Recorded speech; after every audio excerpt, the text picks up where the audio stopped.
You know, if you were thinking, I'd like prime rib and eggs for breakfast, we know exactly the place to go today. Steak and eggs. Where should we go, Steve? Go to the Old American Diner, 125 miles north of where we are in Plainfield, Connecticut, where Pete is this morning with a bunch of friends. That is right. Thanks, guys. The Old American Diner is a great place with some great friends here this morning. Had a lot of in-depth conversations we're going to bring to you right now.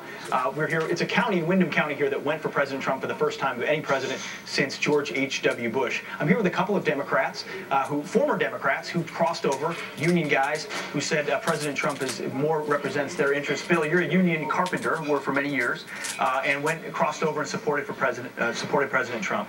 How do you feel like he's doing so far? And specifically, we were talking about his reaction to the terrorist attacks in London. He talked about the need for a travel ban. What's your take on all that? Well, I'm glad that President Trump is watching out for us like he should be. And this travel ban thing, it never should have been stopped by any of the courts, because he has the constitutional right to do that. And putting words, the courts used his words, yes, exactly, his campaign words, to put a stop on this ban. And you can't do that. You have to follow law. You can't use feelings. And that's the problem with this country. Everything's feelings now instead of law. That's a great point. Feelings instead of law. Lenny, we've been talking all morning. Your thoughts on how the president's doing so far?